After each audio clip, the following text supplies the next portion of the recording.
Securities. Security. XRP is not a security. The people at Ripple Labs did a good job and the market seemed to agree.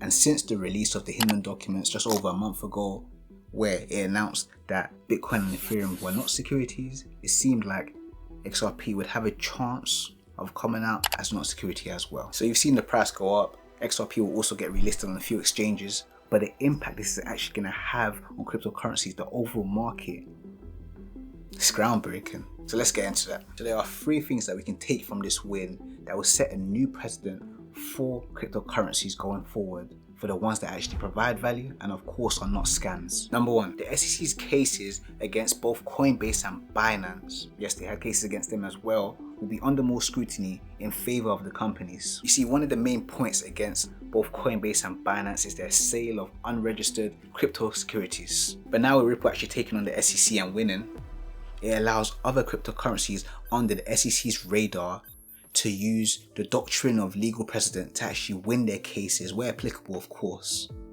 allowing the cases against both Coinbase and Binance to overall just be void, because that would mean that they didn't actually sell securities.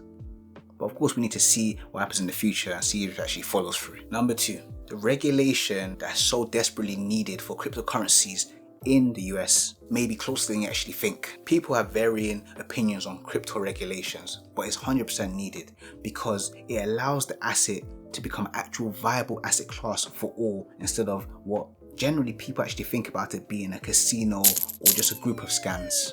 Before this win, regulation for cryptocurrencies looked like if the SEC saw something they didn't like, label it as a security. And if anybody wants to actually comply to rules and standards and ask for, I guess, what do we need to do to comply, they don't have a list. But now they won't be able to exert that same power. So of course, new regulation will come through for cryptocurrencies, which will be feasible, coherent, and actually make sense while allowing innovation to occur, but at the same time making sure that there is order within the markets and of course what they're creating in the background. And number 3, the future for cryptocurrency is actually looking bright. I think this goes without saying, but many of them are going to zero. I mean, just compare the top 100 in market cap for cryptocurrencies in 2020 compared to today. But you see, when regulation starts to come in, and then smart money, so big corporations see an ease of access, the fact that it's regulated and it has value, so they start getting involved as well. And of course, scams get minimized. Hopefully completely eradicated, but probably impossible. Then even if Charlie Munger is saying crypto and it's just ridiculous that anybody would buy this stuff. Crypto's here to stay. But don't take this from me. I just find it a bit fishy that BlackRock filed a Bitcoin ETF just a month before this announcement.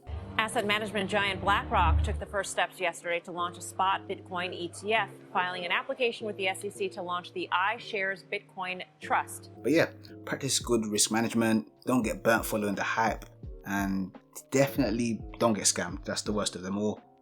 Until next time, take care, stay blessed, and peace.